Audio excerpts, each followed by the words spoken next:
देखिए, आज हम स्टार्ट करने जा रहे हैं आज का अपना नया टॉपिक। तो आज हम सीखेंगे जीएसटी में कंपोजिशन स्कीम के बारे में, और साथ साथ हम ये इस काम को बीजी के अंदर भी करेंगे। अगर मैं एक कंपोजिटर डीलर हूँ तो बीजी के अंदर उसको किस तरीके से एंट्री कर सकता हूँ। तो देखिए, आज हम स्टार्ट करते हैं आज का अपना टॉपिक। तो सबसे पहले मैं आपको थोड़ा सा इंट्रोडक्शन दे दूँ कि एक्चुअली कंपोजिशन स्कीम है क्या और ये किन किन लोगों के लिए बेनिफिशियल है। तो स्टार्ट करते हैं आज का अपना नया टॉपिक। इसका नाम है चैप्टर 3 जीएसटी 3 कंपोजिशन स्कीम।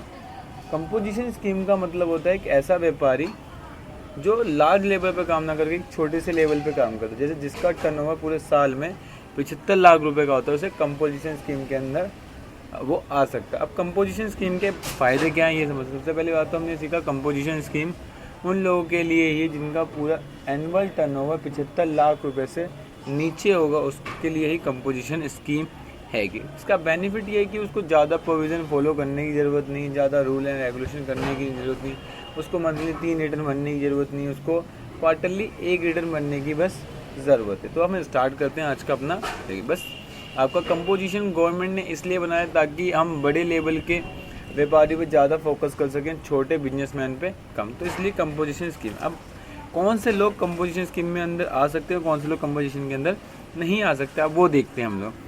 सबसे पहले एलिजिबिलिटी लिखी है कि कंपोजिशन के अंदर कौन कौन लोग आ सकते हैं। जिनका turnover greater than less than 75 lakh है, देन वो इसके अंदर आ सकते हैं। और जिसका टर्नओवर 75 लाख से अबव है वो कंपोजिशन स्कीम के अंदर नहीं आ सकते। दूसरी कंडीशन, अगर आपको कंपोजिशन के अंदर आना था तो not supplying service other than restaurant. Restaurant के छोड़कर अगर आप कोई दूसरी सर्विस देते हैं तो आप कंपोजिशन स्कीम के अंदर नहीं आ सकते। दूसरा, not affecting intra state supply. अगर आप एक स्टेट से दूसरे स्टेट भी सप्लाई करते हैं तब भी आप कंपोजिशन स्कीम के अंदर नहीं जा सकते। उसके बाद not supplying goods on which GST is not levy. इसका मतलब जिस गुड्स पे आपका जीएसटी लगा ही नहीं, अगर आप उसका बिजनेस करते हो तब भी आप कंपोजिशन स्कीम के अंदर नहीं जा सकते। उसका लिखा है not supplying through e commerce operate. अगर आप ई कॉमर्स का काम करते हैं, ई कॉमर्स का आप लोग काम करते हैं और उसके ई कॉमर्स के बाद आप चाहते हो कि कंपोजिशन स्कीम में अंदर जाए, तो आप इसकी कंडीशन के हिसाब से अब ई कॉमर्स के अंदर और कंपोजिशन के अंदर नहीं जा सकते। नॉन मैन्युफैक्चर नोटिफाई गुड्स, ऐसे गुड्स की जो आप मैन्युफैक्चरिंग करते हो जिसको गवर्नमेंट ने जीएसटी के अंदर अभी इंक्लूड ही नहीं किया, तब भी आप कंपोजिशन के अंदर नहीं जा सकते। इसके बाद लिखा है not a casual taxable person. ऐसे बिजनेसमैन जो एक समय के लिए बिजनेस को स्टार्ट करते हैं उसे हम कैजुअल प्लान कहते हैं। जैसे कोई विंटर के समय में कोई बिजनेस स्टार्ट कर लेता है तो वो एक कैजुअल पर्सन कहलाता है।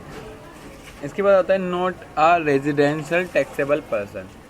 Actually non resident taxable person वो पर्सन होते हैं जो इंडिया के नागरिक नहीं और वो यहाँ पर कोई बिजनेस स्टार्ट करते हैं, तो वो लोग भी जीएसटी कंपोजिशन के अंदर नहीं जा सकते। ये आपकी कुछ एलिजिबिलिटी थी जिसके कारण आप कंपोजिशन के अंदर नहीं जा सकते। तो फर्स्ट ऑफ ऑल हमें याद रखना कि अगर हम 1 रुपये की भी अगर इंट्रा स्टेट सेल करते हैं तब हम कंपोजिशन के अंदर नहीं जा सकते।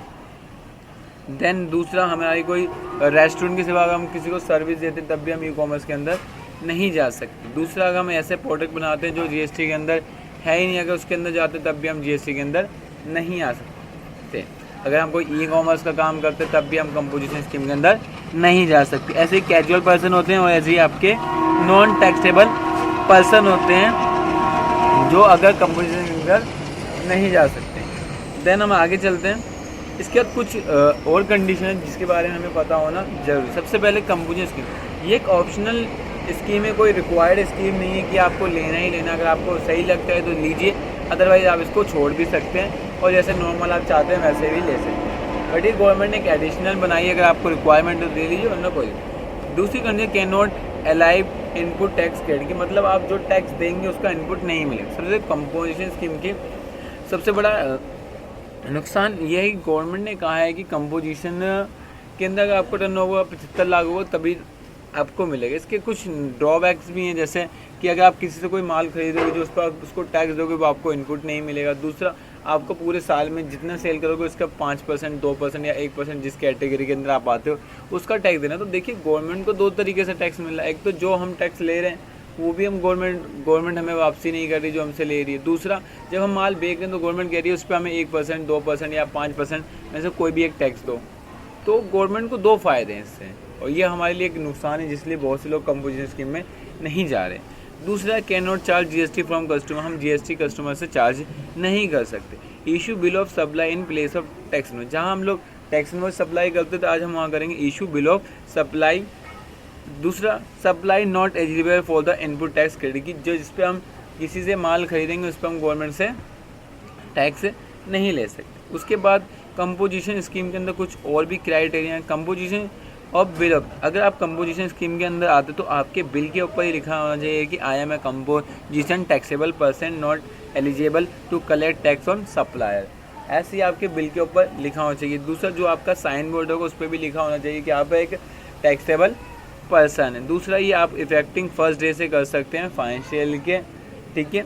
और इसमें आपको बार बार हर ईयर गवर्नमेंट को इंटीमेशन देने की ज़रूरत नहीं है कि मैं अब इस कंपोजिशन स्कीम के अंदर रहना चाहता हूँ।